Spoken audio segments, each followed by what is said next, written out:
Hey, JD here. Welcome to the Mead House. You know, over the past several years, we've brought you over 150 episodes of mead making education, information, and entertainment. More than 100 guests have stopped by the Mead House, professional mead makers, medal-winning home mead makers, competition organizers, experts on yeast and honey, and brewers just like you and me have all visited to share their knowledge. Hey, the Mead House is produced for home mead makers and brewers looking for a bit of inspiration and information from the many guests and discussions we have here at the house. You can help support the Mead House by joining the Mead House Keyholder Club on Patreon. Just go to patreon.com and search for the Mead House. There's also a link in the show notes. For as little as $2 a month, you can become a keyholder. We've teamed up with some great companies to provide thank you gifts for your support. So get on over to Patreon, join the Mead House Keyholder Club, and get your own set of keys to the Mead House. You can listen to the Mead House podcast with your favorite player, and be sure to rate us 5 stars on iTunes or your favorite listening venue. The Mead House, mead making entertainment you just don't want to miss.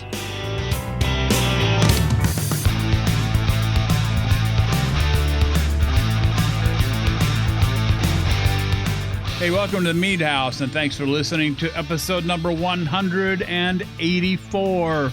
Hey, you know, I was just trimming the trees in the driveway when Jeff and Ryan showed up. I'm JD Webb, and I'll probably have to wash bar utensils after they leave. But hey, the Mead House podcast, we are absolutely everywhere. iTunes, Stitcher Radio, Spotify, iHeartRadio, YouTube, the list just goes on and on and on, Amazon Music. Hey, you can check it all out at the front page of the website, themeadhouse.com. for all the listings where you can get the RSS feed and the podcast. Hey, in this episode, so we usually ask for a bio from our guests to get familiar with them, sort of figure out what they're all about. And this one's kind of a Cinderella story. Well, maybe not so much Cinderella, maybe more of a rags to riches in a way. This guy starts out at the bottom of the totem pole pouring beers. Then he becomes a tour guide, all in hopes of convincing the boss later on that he can brew like a pro. Well, fast forward almost a decade, and we've got an award-winning cider master as our guest tonight. In a bit, we'll meet Aaron Inkrot from Saint Arnold Brewery in Texas. And in segment 2, favorite memories and social club double header, favorite memories. You know, 184 episodes in the can, guys. So we're going to spend just a few minutes talking about some of our favorite memories of the past. And then we're going to move on. I promised you last week we never got to the social club. We're going to do a double header tonight. So all that and more right here at the Mead House. But first, say thanks to all the Mead House key holders who help keep the Mead House podcast free. You too can become a Mead House key holder and help support the show for as little as $2 a month. We've got some great thank you gifts to send out to you, plus a listing of key holder only content. So get on over to patreon.com, search for the Mead House, or just click on the link in the show notes. Hey, what are we drinking tonight? Tonight is Tequila Tuesday, guys. It's been a long time coming. And tonight I selected a tequila off my shelf. This one is Dos Artes Reserva Especial. This is 100% agave extra añejo. This stuff is amazing. I tell you, if you wanted to get a good tequila, something equivalent to, say, a Clase Azul Reposado, a couple of steps down from a Herradura Selección. Sheila, I know you're going to listen to this. Jeff, you make sure you tell her about this one. This one's for you. Dos Artes. And a 1 liter. I haven't seen it in anything less than 1 liter, and you kind of got to look hard for it. But 1 liter bottles usually sell for around 100. I've seen it as high as even $130. But this is well worth the money. This is a great sipper. All of the components are there. The barrel, the bourbon barrel, vanilla, a little bit of cinnamon. I tell you, this is a great sipper for an evening enjoyment. In my other fist, this one's an offering from Sap House. This is one that my wife thinks ought to be given out at Valentine's Day with a box of chocolates. This one's called 50/50 Twister. This is the chocolate, and I get the whole chocolate nibs and all that kind of stuff. But my God, what they did to this, Evan, I know you're listening, dude, and I know you had both hands in the middle of this one. But you really came out on top with this. This is a chocolate mead from Sap House, 50/50 Twister. The vanilla comes through, makes that chocolate just stand out. Almost, it's kind of in between that milk chocolate and dark chocolate, and a little tiny bit of that bitter component that you get off of dark chocolate. I really dig it. It's not sweet at all. Maybe just a tad on the front of the tongue. But I'm telling you, my wife thinks that this ought to be, this should be a Valentine's Day special out there at Sap House, for sure. So that's what I'm doing here tonight, Jeff. What is in your cup? So I have a mead and a braggot. Sorry, not a mead, a braggot and a beer with me tonight. My first glass comes courtesy of my co-host Ryan. Have a bottle of Ryan braggot that apparently sat in the back of my fridge and got forgotten about for a little while here. Popping the cap on it now, and man, this has a ton of hop character to it. It's really great. I'm guessing this is like a Citra. It's got a really strong citrusy flavor. There's probably something else going into this, maybe like a mosaic or something like that. But yeah, no, it's really nice. It's light, very bubbly. Just a little bit of bitterness from the hops, but it's mostly that flavor and some of the aroma. Really redolent with the orangey spices and stuff. This is really nice. In my other hand, I have a can of Kentucky Friar, which is a Belgian-style golden ale, but it's been barrel-aged in Kentucky bourbon barrels. Oh, there you go. Which is odd. It's like, I usually don't think of lighter beers like a golden ale being aged in bourbon barrels, but yeah, it's good. It's weird. The body is very light, but it has all these these whiskey kind of like almost a toffee-ish note. The kind of the play with the bourbon barrel age and those like fruity esters from a Belgian golden. Yeah, no, this is really different, really interesting. So that's what I'm drinking tonight. Wow. That sounds good. Ryan, always something interesting in your glass. What is it tonight? First, thank you, Jeff. That's appreciate the compliments on that. To that bottle, I've sent you over a handful of different bottles over the time. Did that one have an orange top on it? It did, yeah. Just orange top and then Ryan braggot across the neck here. Yeah, yep. So that would have been one of the more recent batches of that, and that would have been 5-gallon batch. The recipe: 3 pounds of 3 pounds of wheat malt extract. Okay. Yeah. 3 pounds of, I believe, orange blossom honey. Most likely orange blossom. It's possible it would have been a clover, but I think almost certain orange blossom. And then 5 ounces of Citra hops as a hop stand. Right. And then I don't have the measurement, but like a hop sock full of I believe Spanish orange peel. So Spanish orange peel dried Spanish orange peel as well would have been in there with that in the hop stand with the Citra, and so Nice. you should get a little more of that citrus coming out as well. So yeah, that, and then the yeast on that one, I believe was a Belgian Saison yeast. I want to say Okay. that's what we used on that. So I think I said before, when you were talking about that. Yeah, so there's the entire recipe. Anybody can take that and make their own. But yeah, I enjoyed that one. I got, I think, 2 bottles left of it in the fridge, and the next batch is slightly different batch, a little bit different malt, a little different yeast.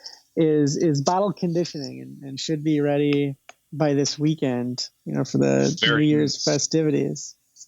It is absolutely redolent with orange. I appreciate all the tweaks you did there with the orange blossom honey and the Spanish orange peel and stuff like that. That worked out very nicely. Thank you very much. In my cup tonight, I try to drink along with our guests, the theme of the guests, and I went downstairs into the cellar and tried to find a Sizer or a cider. Mm-hmm. But last week we talked about New Year's brew solutions, from last year, early this year. Yeah. And I talked about how I was working through the back catalog of my cellar, really trying to drink up a lot of those bottles before I was brewing, more and more batches and kind of having an endless shelf issue. Well, I have done such a good job at that. I mean, just a fantastic, tremendous job of going through the back catalog that when I went down to the cellar, I couldn't find a single bottle of Sizer left. Oh my God. I didn't have one. It's all gone. It's all been consumed. It's all been returned. The old, you don't buy mead, you just rent it. And mine has all been returned. And so I am drinking this is just a Pyment. This is just a mixed red Pyment, or a red blend Pyment, I guess they'd call it. If it was a wine, it'd be called a red blend. So this is a red blend Pyment. It's nice. It's got a lot of body to it, a lot of character. And I'm enjoying that. It's cold here. It snowed up in Mead House North here. We got a couple inches today. I checked the weather service to see how much, but a good amount. And the running joke is always, the forecast says anywhere between 1 and 96 inches. And today, I think the actual forecast was between like 2 and 12 inches. So I don't know how much we got, more than 2, less than 12. But this seemed nice tonight on a nice night as I look out over the winter landscape. And the nights stay brighter in the winter just because the light bounces off the ice crystals of the snow and kind of lightens it up. So it's a beautiful, majestic night here at Mead House North, and this is a nice Pyment to go along with it. Your weather thing reminded, we just recently had a big rainstorm here in Southern California. And of course, they're talking about this major storm hitting Southern California, it's going to rain cats and dogs. Okay. And it rained all right, but my God, we had such a downpour. I bet we got all of it, about 1/8 of an inch of rain. So I feel you. Not even enough to knock the dust out of the air. Huh? Yeah, I mean the car's still dirty. Give me a break. Anyway, go ahead. All right, let's bring in our guest here, Aaron Inkrot. Started as a volunteer at Saint Arnold's Brewing Company in Houston, Texas. I'm sorry, did I get that right? Is it Houston? It's somewhere down in Texas. Down in Texas, pouring beer in the beer hall during Saturday tours. soon became a tour guide. All right, so he's kind of like I said, he's working up the totem pole here, and would constantly pester the brewers and Brock about opportunities to become a brewer. Eventually, it came. And 9 years later, Aaron has held positions as a shift brewer, lead shift brewer, barrel program manager. Oh, we'll have to talk about that. Oh, yeah. I see you guys have this this Bishop's program. Yeah. Director of Brewing Operations and currently innovation manager, which oversees R&D, research and development for the brewery. Saint Arnold's Brewing Company took home in the gold and the bronze medal in the National Honey Board's 2020 honey beer competition in the cider category. So now, as Jason, we're talking ciders here. The gold medal winning cider was their rosé cider, and the bronze medal winner was the honey agave cider. That goes right along with JD's Tequila Tuesday. Yes, sir. Let's talk about both of those. Welcome to the show, Aaron. Thanks for stopping by the Meat House. And what is in your cup tonight? Thanks, everyone. Thanks for the invite. I'm currently sipping on one of our barrel-aged French press. French press is it's an imperial coffee porter, and we got a hold of some cognac barrels. And this was, and this was and here's one more thing to gild the lily a little bit. We got a hold of some geisha coffee.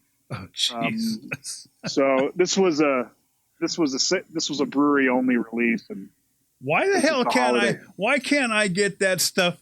How come I can't get that kind of stuff up here in Southern California? Holy cow, dude. Well, cognac barrels alone are between $500 and $600 a pop. And then the coffee that we use, oh my God, geisha, which is Panamanian geisha, which typically goes for anywhere between $80 and $100 a pound. Wow. And we did a very small batch of it and only sold it at our beer garden.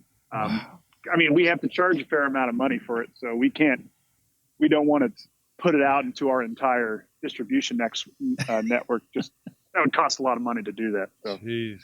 Okay. So that's what I'm sipping on. Okay. So, Aaron, we've had some phenomenal guests on in the last, 3 or 4 months. And my wife and I are planning this huge trip. I've been talking about it for a few episodes now in June. We're heading to Maine. And some of these guests that we've talked to across the country, I swear, I need to stop in some of these places. So I guess I'm going to have to put Houston on the list too. I mean, give me a break. Please do. Yeah. Wow. We'd love to show you a good time. Jeez. Yeah. JD, before you get done, it's not going to be a trip. You're just going to become a nomad. A nomad. Or, just a roving, roving gypsy around the country. I swear. Setting up your tent here in every brewer's parking lot or backyard.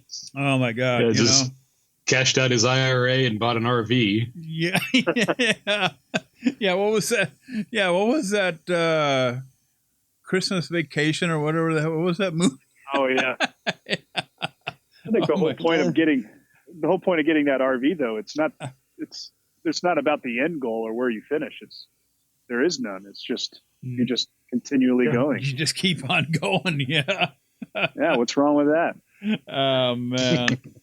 Oh wow. So yeah, JD, you could park and spend a couple of days with every one of our guests and fans here, and you'd be on the road for a couple of years. You probably. Yeah. Oh my God. Well, before we give JD too many ideas, Aaron, congratulations on your medals. And I want to hear about both of these ciders, and I'd love to talk about maybe some of your barrel stuff too. But let's start with the gold medal winner. This is the rosé cider, and I'm going to read the description here because there's a couple things in here that I found really, really interesting. It says our rosé cider is made with Pacific Northwest apples, along with additions of hibiscus and ginger. The hibiscus contributes a beautiful rose color and floral aroma, while the ginger balances with the sweetness for a subtle spice finish. I make a hibiscus cider every year, so I usually, have depending on the apples, I can get really good apples here in Minnesota, and usually a pretty good blend. There's a brew group, the Minnesota Homebrewers Association does a cider buy every year, and they get a really, really good blend. That's made for cider. So I can do that. And then I usually add hibiscus and I really enjoy that, and the honey. But here's the other part. The ginger I thought was really interesting because I think that's a great addition. But now here's the ingredients, guys. And this is what I think is interesting. I'm not going to go through. Oh, all right. Hard apple cider, water, Belgian candy syrup, honey, hibiscus, ginger, malic acid, and sulfites to preserve freshness. That Belgian candy syrup really, and this is 5.9% here, so you're not making like an imperial cider by any means. No. But that Belgian candy syrup I thought was really interesting. I'd love to hear about this cider and then how it all comes together, and then a little bit about that Belgian candy syrup. I'm sorry. I'm saying Belgian, but it's Belgian. I'm looking at our website. That's the spelling. Okay. The Belgian, I'd love to hear what, we've had, I guess a Belgian candy syrup crafter on our show before, who talked about going through all of the different, I guess, SRMs or grades of darkness and things like that. So anyway, I'm going to let you take it away and tell us about your gold medal winning rosé cider. So when we first started doing R&D on cider, myself and a couple of our head brewer, Eddie, was also heavily involved, and we had never made a cider at all in our lives. And so we knew how to make beer very well. And so we had that kind of background, and obviously the fermentation science we have a pretty robust understanding of. But when it came to cider, it was kind of, okay, where do we start, and how can we put in our influence as brewers within it? So we had to do lots of test batches, lots of test brewing, but we kept on coming back. I was like, we wanted to ultimately back sweeten our lineup. And so we kind of fell on we use Belgian candy syrup for a lot of our beers to kind of increase ABV or kind of give it a really kind of a softer texture. And so we decided, hey, let's try using this Belgian candy syrup to back sweeten with, and it works out really nice for us.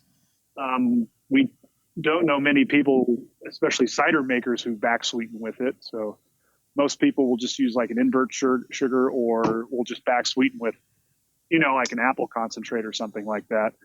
But we decided to kind of do a blend with candy syrup and honey. So that's why we have quite a bit of honey in our inventory as well. But the rosé is where we get the color from the hibiscus powder that we use. We purchase powder in bulk, so it's still the flower, but it's just been basically pulverized to a powder. So the base cider goes through standard fermentation with apple juice, and then we will back sweeten once fermentation is complete. We'll back sweeten with our honey and our Belgian candy syrup. Then we run it through after that, we'll add the hibiscus and the ginger. The ginger is also a powder. Then it runs through a centrifuge and it gets packaged. So we do have the benefit of a large production facility where we have, centrifuge and filtration to kind of basically remove any solids that we have in our beer or cider. That way we can help clarify it. But yeah, the process is buying bulk juice and blending it with water to reach a target starting gravity. And then we actually use our beer yeast to ferment. Yeah. We have a house strain that our owner, Brock Wagner, sourced from England. So it's basically, it's very similar to a dry English ale strain. Oh yeah. And there you go. We tried wine yeast, lager yeast, champagne yeast when we were doing our R&D for the cider, and they would develop some nice flavors, but we're a brewery, and if we can use something that has our kind of character associated with it, then that not only is that like a marketing spin that we can use, but if it ultimately tastes better, then why wouldn't we do that? So we ended up going with our house strain, which kind of produces these really nice cherry and dry fig esters, and it adds a nice character to the ciders that we make that we haven't really seen in other ciders. So I love that British ale. I'm kind of a cider maker here at home, and I toyed with, oh my God, like all the wine yeast and everything. I could never get the kind of cider. I wanted a dry British type cider. And I mean, it took me, it probably took me a year before I finally fell upon the recipe that I use now consistently. And it's just basically apple juice and honey. And I use the Nottingham British ale yeast. And I use a little bit of apple juice concentrate after the fact. But then the thing that I found with my ciders, they have to sit for a good long time, to build that apple character. So usually I get to my cider making early summer so that they can sit all summer long and then be ready for the fall, winter season, and when my neighbors start knocking on the door, looking for my cider. So, but I dig that British. I think that's the best tasting cider in the world. It worked out really well for us because we were seeing, for our production, we need a product that's, ready within, a reasonable amount of fermentation time. So we were trying to hit between the 4 and 5 week fermentation and conditioning period, and the ale yeast allowed for that, whereas the lager or wine yeast, it just produced way too much sulfur. Yeah. And took it. If we had the time to kind of let it take up that real estate in our stainless tanks, then it might have been a different approach. But yeah, we ultimately really like the product that we came up with, and we continue to learn. It's making cider is much more. We definitely learned is much more chemistry and wine making techniques than it is actual brewing beer techniques. Mm-hmm. And it was just it was an exciting world to venture into, that we introduce a variety of new flavors that we haven't used and that we're now using in our beer world. So it's fun to kind of cross and create apple beer hybrids or wine beer hybrids, and it's ultimately, I think, what's the curiosity of the American fermentation spirit is we don't like being constrained to styles, but we also like making pure examples of them. But there's nothing wrong with blurring the lines and creating something that's unique and delicious, in my opinion. Dude, you just said a mouthful, because that's what this show is all about. The vision of this show is not to reproduce something that somebody else has already made. We're all about visionary and, going, pushing the envelope, working outside the proverbial box. And, we stumbled upon a beer yeast, the Kvik strain. And oh my God, dude, you talk about a well-rounded, good for everything yeast. And we and have, it's efficient. yes, and we've got listeners all across the country in different climates. And some of them have talked about the inability to be able to cool sufficiently during fermentation. And it's like, okay, we just found this yeast, okay, that thrives in 100-degree weather. So, Yes, and it doesn't produce any of those harsh fusel alcohols either. yes, yes. So, I mean, this is, I mean, you are, take a seat at our table, man. You're right up our alley right here on the Meat House. This is what we're all about. It's exciting. Yeah, Yeah, I love talking about it. I think it's obviously the foundation of theory is obviously important and understanding where things come from. But sure.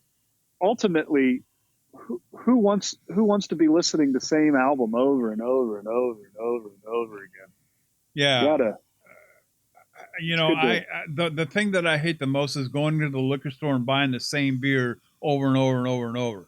I mean, everybody's got their favorites, but before I come home with a 6-pack full of my favorite beer, I'm going to come home with a 6-pack of something that I haven't had yet.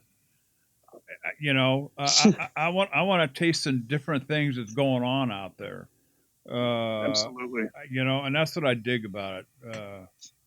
JD, I was at a brewery. This was, I don't know, 6 years ago maybe, and he had this guy had descriptions. He named all of his beers. Just things.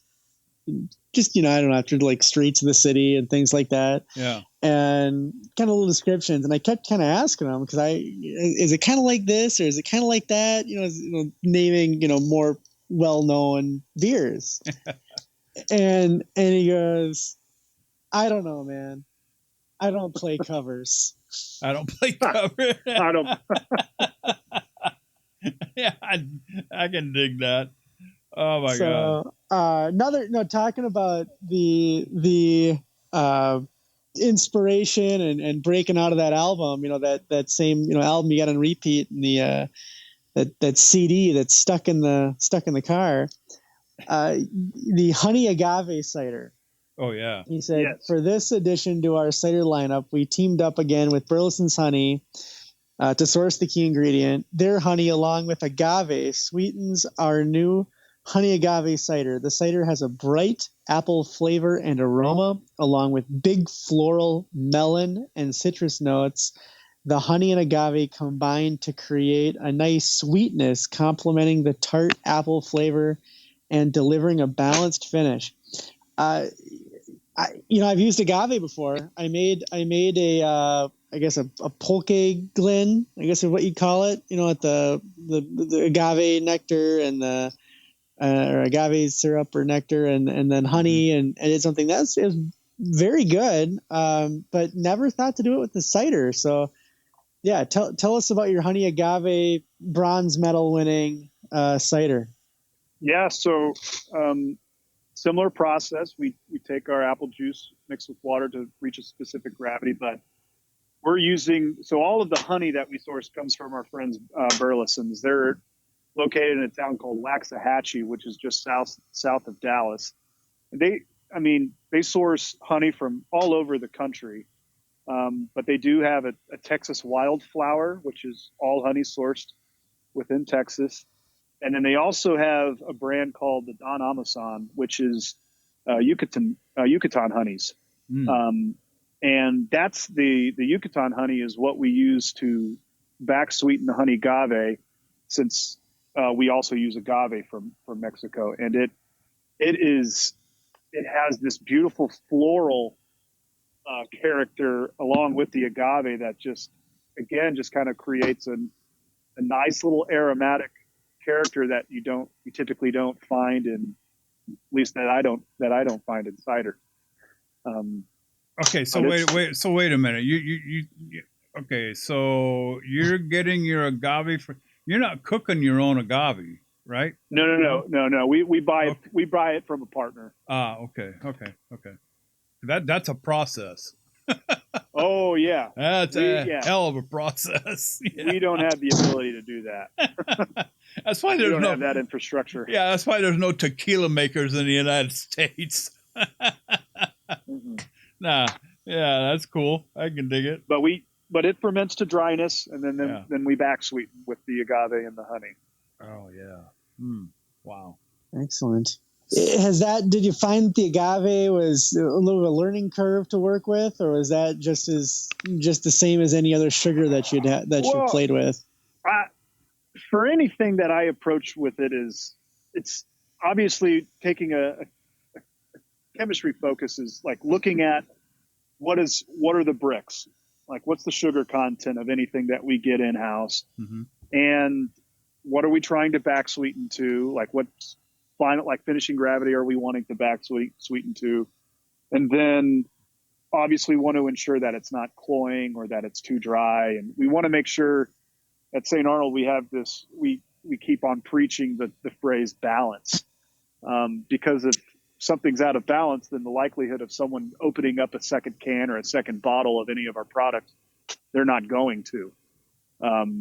It's that we kind of use that as a bar of knowing how delicious a product is. And so we'll look at the starting gravity, or like the bricks of a sugar content. We'll calculate where we want that. And we've done 100% agave blends before. We've done the 100% honey, and it kind of had this one-dimensional character with the cider. So adding the agave just kind of added a nice little depth to the flavor, and it kind of ended up with that. We tried a variety of different back sweeteners, and for that specific one, honey agave just so happened to be the zero candy syrup, and it was just the agave and the honey. Interesting. That's great. But our original dry cider, which was the first cider that we debuted, it's Belgian candy syrup and honey. It's the same blend as the rosé, but obviously the rosé has the hibiscus and the ginger. None of these are aged in barrels. Is there a reason why, or have you experimented with that at all? We do have some cider in barrels now. Okay. We've released them at the beer garden, but not in our distribution. So go ahead. So the ones that we've released in barrels, they're either still and they're finished dry. There's no back sweetening, or we've done some bottle conditioning so that we can get re-fermentation in the bottle for carbonation. So talk about the barrel experience itself. What do you find most intriguing about barrel aging? What do you find the most difficult part about barrel aging? And what's, give us your rundown about the whole barrel aging concept when it comes to ciders.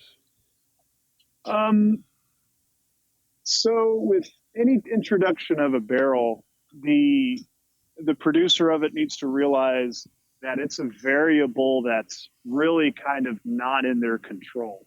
I always use the analogy of making something in stainless and comparing it to having a dog, whereas aging something in a barrel and having a cat. So if you have a dog, you give it love and shelter and food. 99% of the time, it's going to love you forever. Yeah. But you put any liquid in a barrel, whether it's beer, cider, mead, whatever, and you can give it love and shelter and food.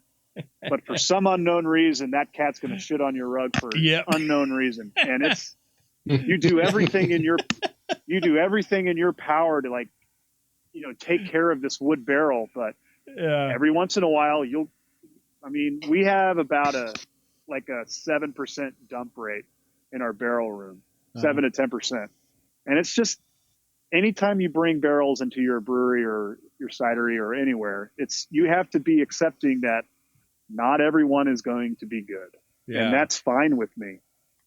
And it's just this variable that produces this magical character that the human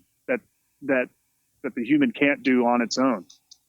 So, I was very intrigued with barrel aging from early on, and like many home brewer out there, I jumped on to some 5-gallon barrels.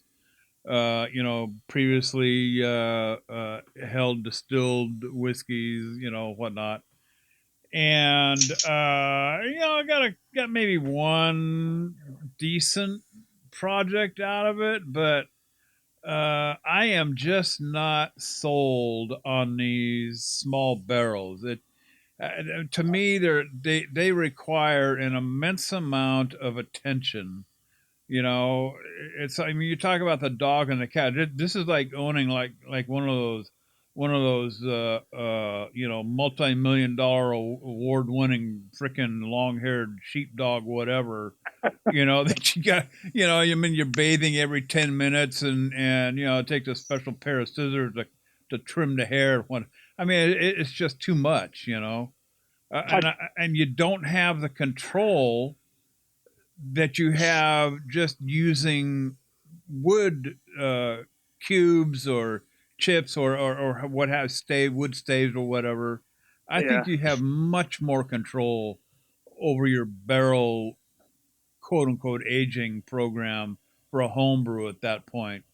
I usually I've had very little success with anything smaller than a 7.5 or a 5-gallon barrel. There's just the wood to liquid ratio just completely throws it off like that. Yeah.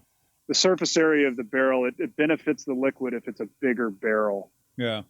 Because it can just create a very harsh, tannic, astringent wood character Very much way too soon before the liquid has any time to kind of mature and settle into its environment. I love puncheons, like 500-liter barrels, and then the traditional 250-liter, like the 59-gallon ones. Right. So it's in those vessels, it has, you're giving the liquid a longer time to mature without any fear of harsh astringency from the wood. Yeah. And So I've got a question for you on the barrels. You've played, it looks like here, and you meaning Saint Arnold, with a lot of barrels, and just purely within kind of the whiskey category, it looks like you've had some different Whistle Pig barrels and some Woodford Reserve barrels. That's good stuff too. And some Willet barrels. Oh, that's the best right there. And some old Forester barrels. 1910, that's good stuff right there. And, I was just Jamie's going to come over here and suck the wood dry for you, and you get it if you need to. And so here's kind of a loaded question, and I know it's been on the mind of a lot of our listeners. We get these questions every time to time, but a lot of times, the name of the distillery that the barrel came from is prominently used by folks, whether they're on the home side or the professional side. Like we named a handful of household name distilleries there, but when you start putting your stuff into it, how big is the difference, between, using aging it in a Willet barrel or an Old Forester barrel or a Whistle Pig barrel or a Woodford Reserve barrel? I mean, do you need a Cicerone level palate to kind of tell the difference, or is there more to it than that? This is a great question.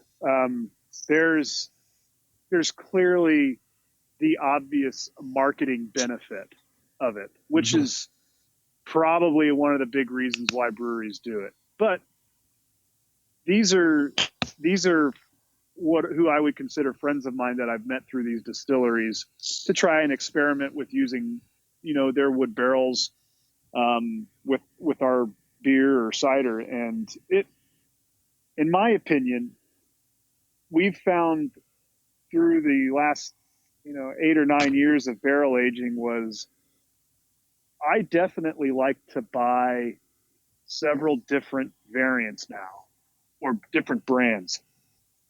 And I feel it can kind of create, I spoke about adding depth. And I think adding something with 100% Woodford or 100% Old Forester, all great bourbons, but I think by selecting a variety of different bourbon barrels and then creating a blend of them, we have the opportunity to taste each singular barrel and create this unique blend from them. Yes. And I ultimately believe that's what creates a better. It's that whole phrase of creating something that's bigger than the sum of its numbers, and that's, as a barrel blender, that's what's a lot of fun. And then what's really cool is if we have 7 Woodford and let's say 7 Old Forester, and let's say we only do 4 and 6 of each respectively, we could then do single barrel offerings of Woodford and Old Forester and educate the consumer at our brew pub, which we have done. You can get single barrel offerings at our brewery, and then you can also taste the overall blend from the bottle. And I think that's a cool way for us as a brewery to educate the consumer. Oh my God, yes. Do you need a Cicerone or a sommelier palate? I don't think you need that to discern the differences between them. Obviously, those people are trained to detect the slightest, differences between cinnamon and cocoa nib, or it's like almost. That's when you get down into the leather chair, cigar smoke. There's that takes me a couple of hours to get that deep. Yeah. There's definitely times where pontificating on a beverage is that important. Yeah. But also times it's important to also just enjoy it. But sometimes that's a fine line. And it is. I'm a bourbon connoisseur. I have a small collection, probably about 45 bottles now. But bourbon and tequila is my thing. And I get this asked to me all the time. What's your favorite bourbon, JD? And I keep telling people I don't have a favorite. Each one of them has its own contribution to the things that I like. But to sit down with a Willet for a couple of hours really excites me because I can dig really deep. The same thing with Old Forester 1910, probably one of the better ones that they have ever put out. Blanton's. People wonder why Blanton's is so hard to get a hold of and why they make such a small batch, and it's only like $60 a bottle. And it's like, hey, you need to taste it. That's one of the bourbons that you need to spend a couple of hours with. To me, that's the difference. Absolutely. Wow. But they're all meant to be drank in the long run.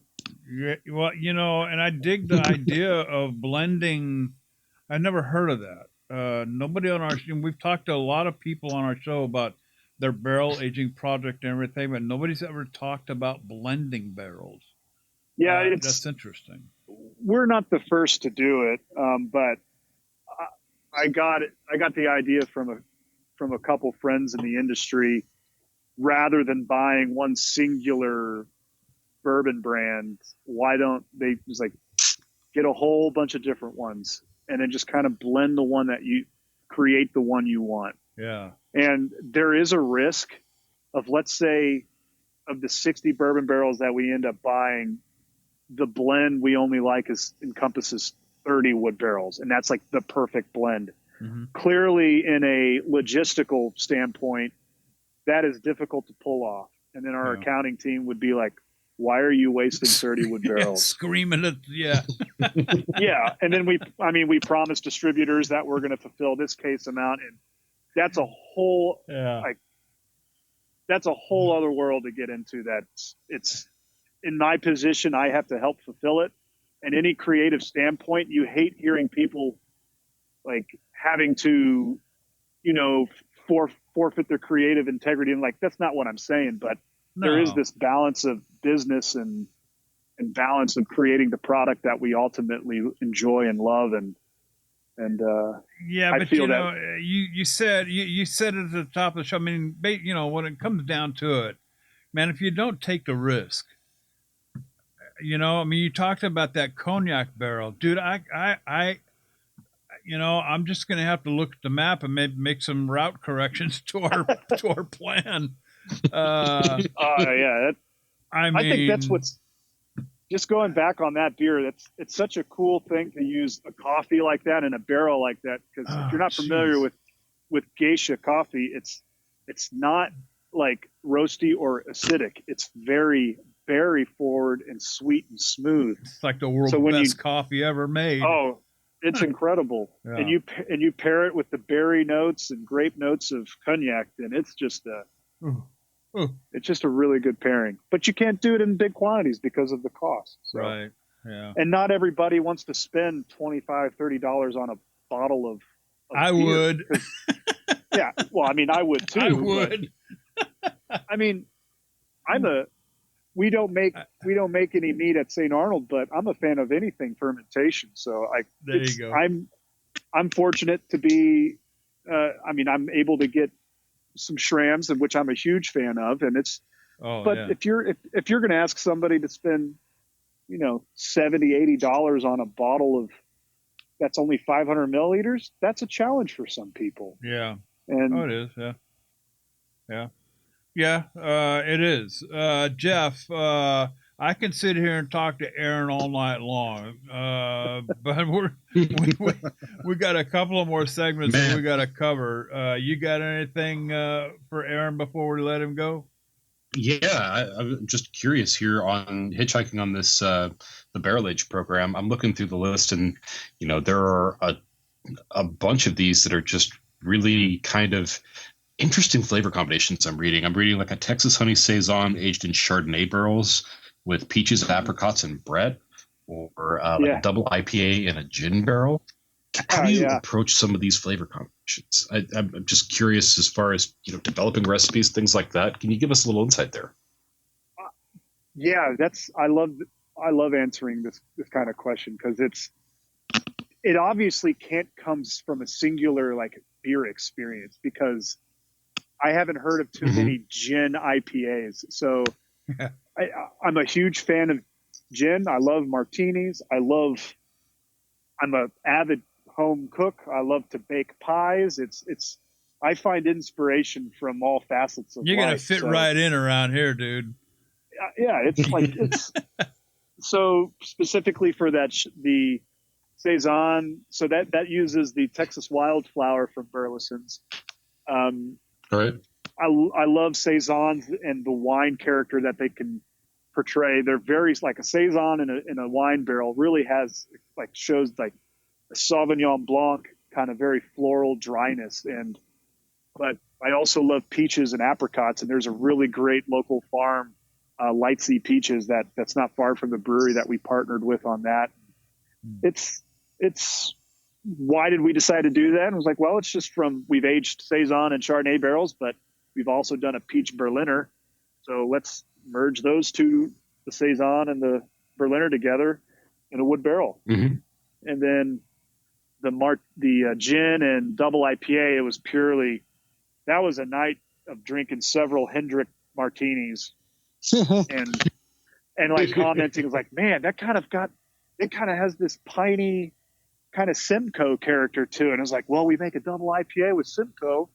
Can we get gin barrels? And it was like, it's not a very common thing to age gin in wood barrels, but we found one, Smooth Ambler. Right. They aged their gin in barrels. So we were able to get some of those. And yeah, it was, that one was a cool character because 30% of it was fresh double IPA. So we aged a portion for about 3-4 months, and then we blended fresh double IPA on top of it. And that was a cool combination. Yeah. Again, it kind of goes back to blending. Does the gin survive all the hoppiness in the double IPA? Absolutely. I mean, it's a very botanical beer. And yeah, that was a cool experiment. It's just so hard to find those barrels to keep on doing something like that, but it was fun to do. Right. Yeah. I can imagine part of the draw of gin is just that it's cheap and fast to produce because they don't age it. Correct. Generally. Yeah, that is the advantage. Yeah. Yeah.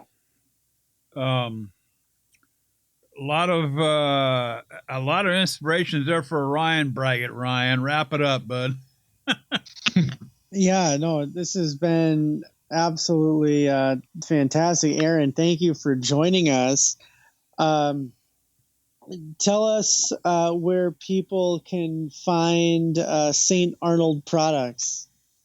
Well, you can find our merchandise online and we can ship it to you. But unfortunately, if you want our beer or cider, you're going to have to come to Texas or Louisiana. I'm on my way. So you're distributed throughout Texas and Louisiana? Yes, sir. Yeah. Excellent. All right. If you are in Texas or Louisiana,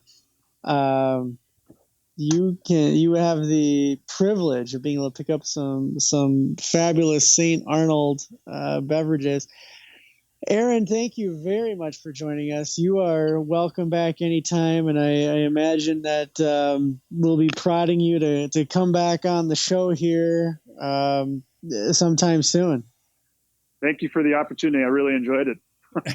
Aaron. So did we. Hey, you know what? Like I'm going to have to tell my wife, honey, we're making a rearrangement to the road trip. We're heading to Houston. So perfect. Thanks again. Let me know when you're coming in. Absolutely. Aaron, thank you so much, buddy. Bye-bye. Holy cow, guys. Wow. I love that. I love his concept on barrel aging. The whole combining barrels. And man, he talked about some of the upper shelf, top shelf bourbons there. Willet, Old Forester, 1910, and top shelf. I mean, you can pick up a bottle of Old Forester for less than $40. But once you have a glass, you'll understand why I say it's top shelf. Willet. It's the same philosophy of winemakers, and JD, like I said, not too far from JD, just up in Santa Barbara County, for example, where some of my, table, or I should say, some of my most frequently poured wines come from. You talk to the winemakers there, and they talk about their wood library, I think they call it, or their barrel library. And they'll every time that they make a wine, they will tell you, oh, this came from 40% fresh barrels and 60%, used Sauvignon Blanc barrels, or things like that, when they're creating the wine that they're making. And you can look on the labels and see that, or if you go to their websites, they talk about how all of, the final wine that ends up in that bottle is coming from a blend of different barrels that the wine has been in. Yeah. So, I mean, it makes sense. The winemakers have been doing that for how long, and why not do that with your barrel aged beers, meads, and ciders. I mean, I think it's really refreshing for him to say, a lot of it's just, I guess, marketing. If you buy a barrel from, Blanton's or something, or you buy a barrel from Buffalo Trace, and you want to get people to know it's in there, but no, it was very, very insightful and refreshingly honest as to his way of talking about it. Yeah. Good stuff. Like I said, I could have talked to him all night about his program. However, we need to keep the show moving right along here. So briefly, and I know that segment went just a tad longer than what we intended, but hey, it was all good stuff. Just briefly here, we wanted to dig in. We're approaching the end of the year here, 2020. Going to branch out to a brand spanking new year here just in a few more weeks.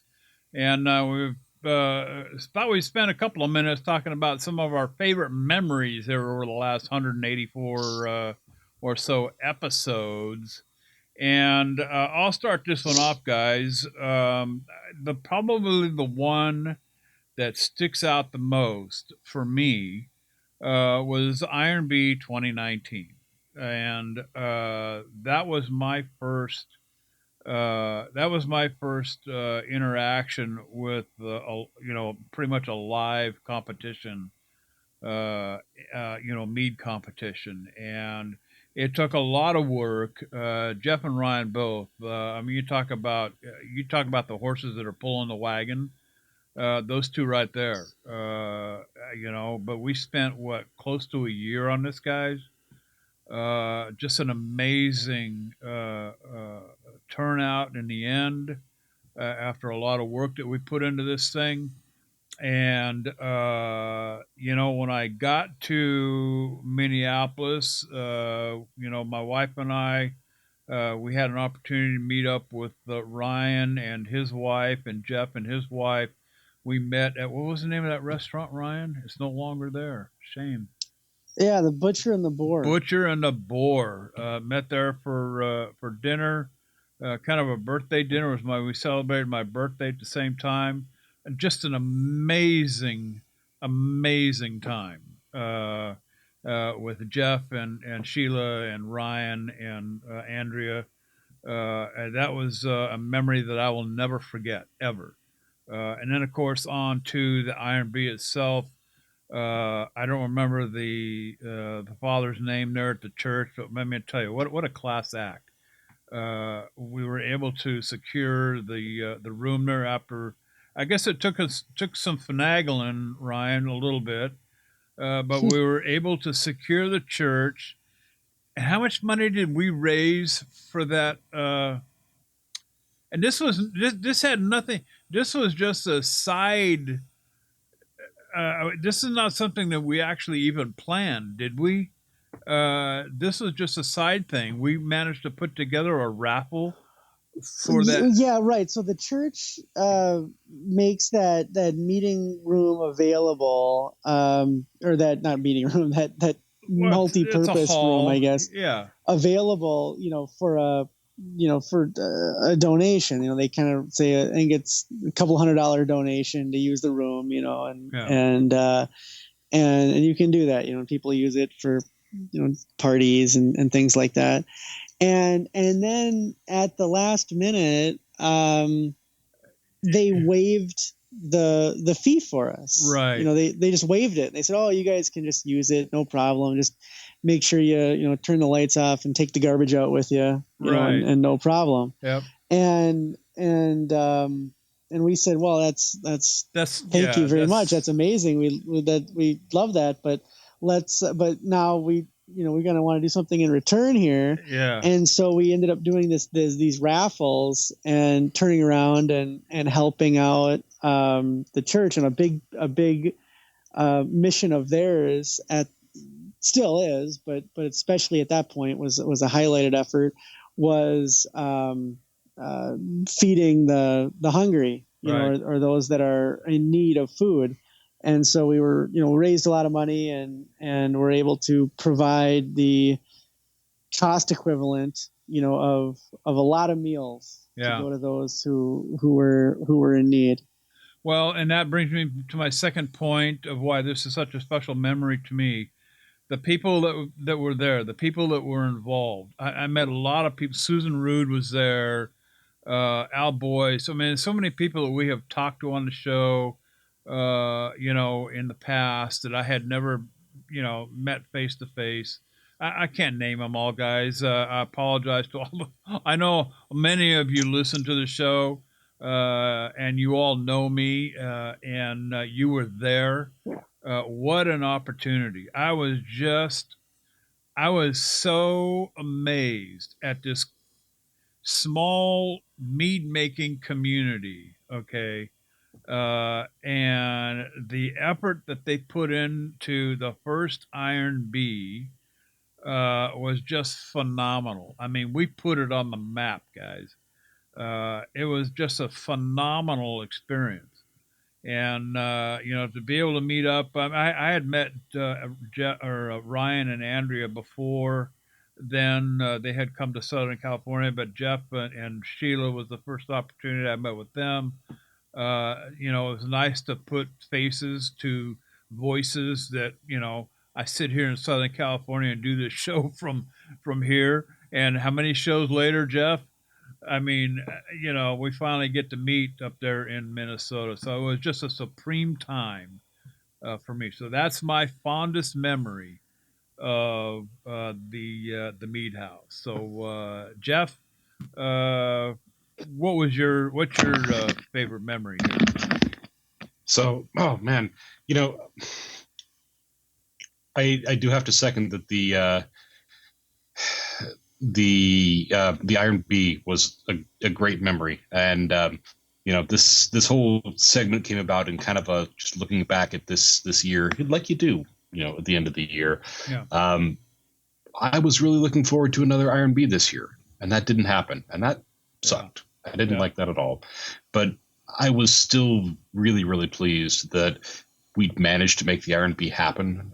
It felt like just a crazy amount of managing things and trying to figure out, okay, well, how can we get, you know, judges? How can we, you know, keep things safe during the judging process? And this is before, you know, Valkyrie's Horn did a lot of the heavy lifting and frankly, a lot bigger competition, trying to make everything managed to figure this out. I was kind of going on my own, just using best judgment, best practices. I knew how to get our entries judged as quickly and as efficiently as I could. Sure. But, you know, in the midst of all that, I did get to spend a nice afternoon drinking braggots with my co-host Ryan. We got some nice barbecue. That, I think, for this year, that's going to be the highlight. Yeah. Ryan, favorite memories, 184 shows into this thing. Of course, you came to us a little bit late. Well, I think we were probably, I don't know, 20 or 30 shows in when you made your appearance. And I was pretty impressed with you. And I said, hey, you know what? You need you need a permanent seat at the table. So 100 and some odd, 80 some odd shows into it, favorite memory. Wow, yeah. I guess I wasn't sure what we were doing here. If we were talking about favorite memory of the last year or favorite memory of the run of the show. Yeah, whatever. And there's been a lot. You know, I've really enjoyed you know, over the run of the show, you know, interacting with a lot of the folks. You know, the guests on the show have been just outstanding, and you know, representing the Mead House at HomebrewCon, and you know, of course, the Iron Bees are great. We're fantastic. But yeah, you know, seeing everybody was really cool. You know, and I agree with both of you guys. You know, I'm not going to repeat what you said because I agree with both of you. But one other guy that I got to see last year. And well, I guess this would have been 2019, not 2020. So, I guess, but I got, you know, I was down in South Carolina, and I swung into Aaron Martin's house and got to see our old co-host there and drink some good mead with him and hang out, you know, on a you know, southern front porch and have some good stuff there. So that was fun too. And you know, this year, I mean, you know, winning a major cup was cool. That was kind of fun. And so, speaking of which, I never actually got a cup. I don't know if they mailed them out this year or what happened, but I never actually got anything in the mail. I have to shoot an email to those folks. But you know, winning one was pretty cool.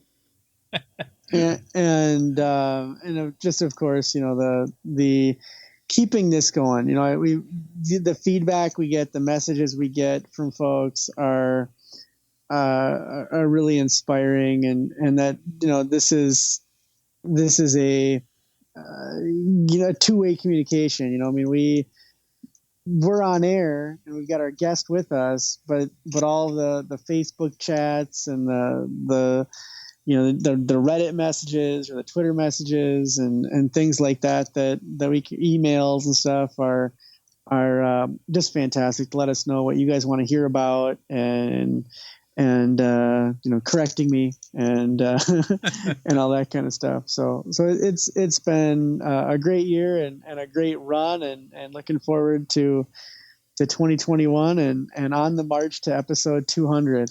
There you go. All right. Well, as promised, we're going to wrap the show up with some social club interaction here. And I promised Michael Labonte in the last episode that we would start off with his first. Guys, he writes in, I believe this actually came from the Facebook Messenger deal. I know he's always on there yakking with us all the time. Michael Labonte, he says, hey, wanted to get your opinion on something. Thinking of doing a buckwheat and get this, black truffle mead. Do you think I should use a neutral yeast like D47, 71B, or do you recommend one that might complement the earthy, nutty taste I'm aiming? I never had black truffle until I had it in a risotto. Oh, dude. Oh my God. I mean, if they could bottle that stuff up and put it in a with a cork, that's good stuff. Anyway, Jeff, black truffle with buckwheat honey, D47, 71B, or some other yeast. Looking for that nutty flavor. That is a tough question, and that's kind of why I said, geez, we should throw this around the table, because on the one hand, yeah, it could be interesting to throw something that will complement that earthy flavor. I'd kind of think something like like a Nottingham or an SO4, kind of the English ale yeast that will throw some fruity esters that are used to complementing more of the earthy hop kind of flavors. On the other hand, part of me says that black truffle flavor is a very expensive flavor, and why would you want to get in the way with that? So, keep it clean. Ryan, black truffle. Go ahead, Jeff. I didn't know you were done yet. I just said I could go either way here. Yeah. Ryan, black truffle. I mean, I've never heard of anybody using black truffle or any kind of truffle in a mead before. I mean, I've had truffle, on different dishes. My favorite having to be, black truffle on risotto. I mean, it was just phenomenal. But what's your take on this? Yeah, I mean, and black truffles are great, and so are chocolate truffles. Oh my God! If you want to go with something earthy, I started thinking about yeasts that are known to have those earthy flavors. And just a handful in mind.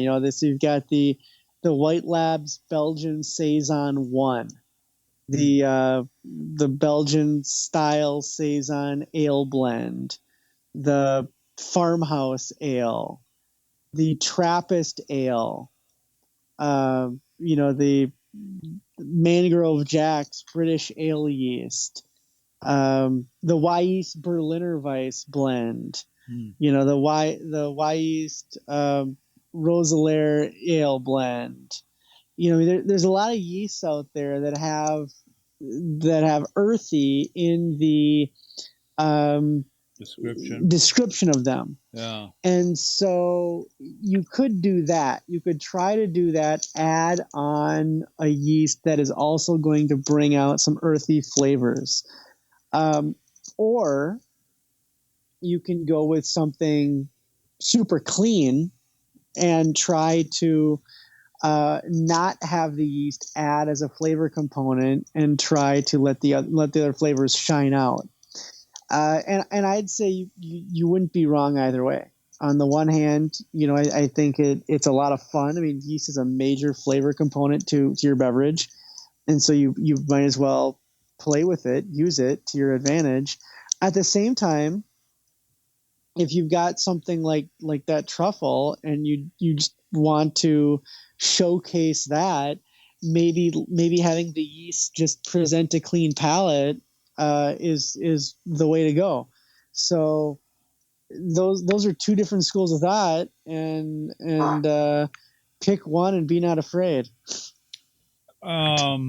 Michael, I want you to do me a favor, buddy, because the one thing that you didn't talk about was how you were going to use the truffles. Whether you would make some kind of a tea or just drop them in fermentation, secondary, whatever you're going to do with them. So do me a favor. I want you to send an email to info@themeathouse.com. Address it to Ryan. We're going to shoot it over to him. Get your contact information with your phone number. Now, I think we've got 2 more shows after this, so we won't be able to get you on in this set. But after we come back from our 2-week break in the next set, okay, at least in the first couple of weeks, I'd like to get you on in segment 2, okay, and talk about this mead, okay, this black truffle mead, because I'm really curious as how you're going to treat these truffles, if you've done the mead already, or, whatever your approach is to it, but we want to talk to you about this. So I know you're an avid listener of the show. So once again, email info@themeathouse.com, or you can just simply do the whole Facebook deal like you usually do. Jeff is really good about answering those messages. I'm sure Ryan checks in once in a while. But it's better if you email us. Give us your contact info. We want to get in touch with you. Not this set, but the next set after we come back from hiatus. We want to get you on the show and talk to you about this black truffle mead. So would love to hear more about it from there. Moving on here, guys. This is elderberry editions, Jeff. Just picked up 8 ounces of dried. I keep hearing about these elderberries, and people go on and on about elderberry syrup, but I've never had any. I drank some tonight, JD. Did you? I need to get my hands on something that's got elderberries in it. But I just picked up 8 ounces of dried elderberries, and I'm wondering how much that might make, I guess, and how much to use per gallon. I'd also like to know what others. I don't know why my margins are all messed up here. Wow. Anyway, so what others might have mixed up with elderberry that turned out well. So I need to fix my margins here, but you get the gist, Jeff. You may have it up. Go ahead. There was a vineyard probably about an hour west of us here, I think, if I remember right, that used to put out a elderberry port that was dangerous. It's a port, so it's alcoholic, but it was delightful because that elderberry has just, it's action packed with tannin character and some fruitiness. The elderberry syrup that people talk about is really good for supposedly for different health benefits and things like that, just because those tannins come from all of the anthocyanins you get in those tiny little berries. Elderberry is a very, very tannic fruit, and so it's an easy kind of thing to complement with a lot of honey. It makes a good mead from that standpoint. You also get a lot of tartness and a lot of acidity. Frankly, the berries, if you try to eat them by themselves, are not very palatable for that reason. But it's one of those that makes a really awesome addition to fruit meads, or just a standalone fruit mead, kind of like the black currant, if you will. I would say do a standalone melomel with some elderberry, or try and make a piment, maybe red fruit, dark red fruit. You could throw in other red berries like blackberries or black cherry, raspberries, things like that, and you'd probably get something pretty palatable that way too. Ryan? So I've only used elderberries once in a mead that I made. I made a piment, and it was primarily a I think a Merlot or a Syrah or something. And then I added some elderberries just to try to give it a little more pop, I guess you'd call it. But I do make elderberry syrup to drink through the winters.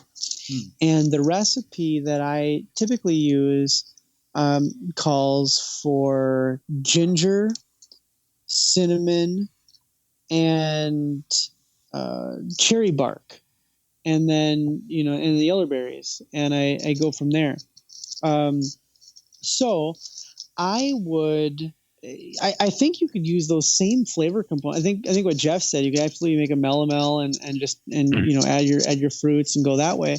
But if you wanted something different, I think you could add those other flavor components that go well in elderberry syrup. So you could add ginger and cinnamon, and maybe age it on some cherry bark. And you can get cherry bark from our friends at Mountain Rose Herbs or any other reputable herb and spice company. And do that, and then you can start playing with it. There's a lot of elderberry syrup recipes out there, and even if you don't make the syrup, you can just look at the types of additions that people are making to their elderberry syrups. So, like I said, mine's a syrup with those things in it, but there's no reason you can't make a mead with those same flavors in it. The other thing I would say is that elderberries can make people ill if they're not kind of cooked. So if you've got just dried berries, and I don't know how those are processed, you might want to boil them first and kind of cook them. And and Jeff probably knows the compound better than I do, but there's a compound in elderberries that can make people sick, and when you boil it, it takes it away. And so just be careful with that. I know when you buy the elderberry concentrate, that's already been done for you. If you buy like a can of it, but if you're just buying the berries fresh or the dried berries, you may need to do that. You may need to boil them first, and then add them, do that, steep them or mash them or whatever, however you want to do it, and then add that liquid into your fermenter and go from there. But yeah, I think that's a good place to wrap that one up, and be creative, have fun, and hopefully keep your stomach happy. Good deal. From Cage Overman, how to fix bitter taste.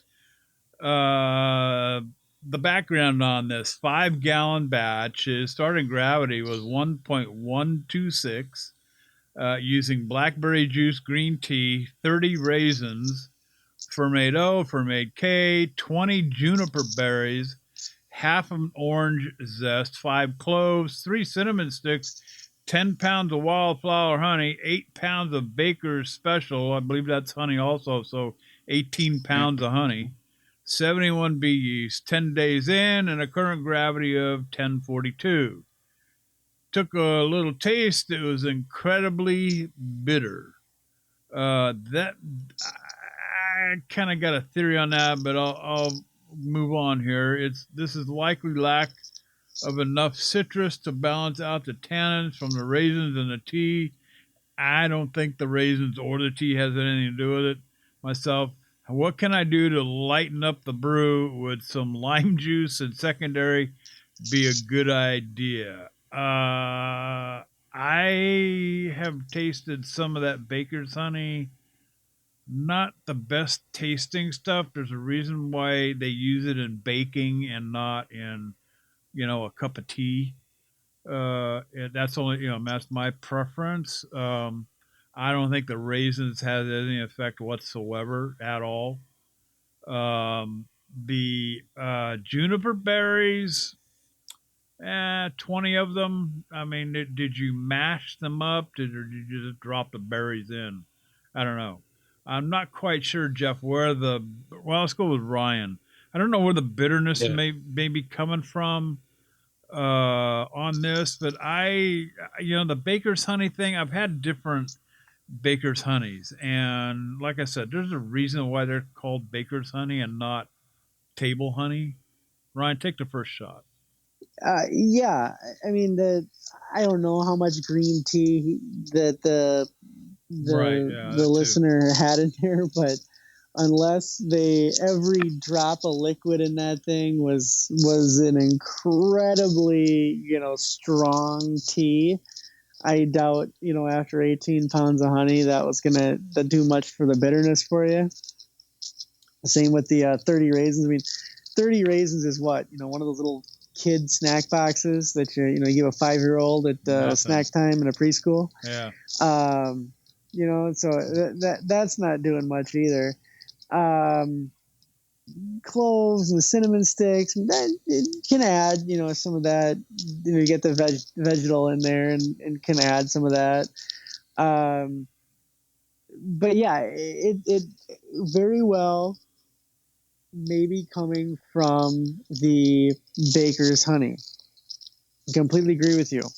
The other thing is here, in 10 days, this thing dropped, 80 plus points. Mm-hmm. I mean, it went from 1126 to 1042. Now, that can happen, and it can happen cleanly, but it's also possible that large of a drop in that amount of time may have caused a lot of fusels. And sometimes people use language to certain things to mean things that mean other things. Right. And so they're saying bitterness. They may the listener may also mean alcoholic or hot or things like that. Maybe not bitter in the way that a bitter herb is bitter. Right. So I'm just conjecturing here that sometimes it's language that becomes the barrier. But let's go back here. How do you fix bitterness? With lime juice do it? Sure. I mean, you want to add some acidity. Acidity would definitely can do that. But the opposite of bitterness is not acidity. The opposite of bitterness is sweetness. And so if you really want to balance that sweetness, that bitterness out, you're going to need some sweetness in there and back to back sweeten some. But sitting at, again, that 1042, I wouldn't think you need to back sweeten at 1042. Yeah, I think that it's something else. There's something else in there that's going to maybe. I'm not saying never. Never say never. But I'm saying that looking at this, I wonder if it's a language thing and just a vocabulary thing. Vocabulary would be the better term there. But yeah, I mean, if you need to bump it back to 1050, sure, or whatever. I mean, to taste, of course, go ahead. Jeff, what do you think? So to kind of piggyback on what Ryan was saying, when we talk about tasting experiences and things like that, like JD has mentioned a time or two, there's common descriptors for things like bourbon, like old leather or tobacco or stuff like that. And when we talk about those words, it's not that we're really detecting old leather or tobacco in something. The senses we use to taste and to smell alcohol go through weird parts of our brain that aren't necessarily associated with facts first. Right. Smell especially goes through some really deep emotional parts of the brain before it gets to the whole facts and figures part. So it's not so much that we're tasting old leather, it's that we're tasting something we experience or we associate with old leather, or that kind of has that resonance or that emotional character to it.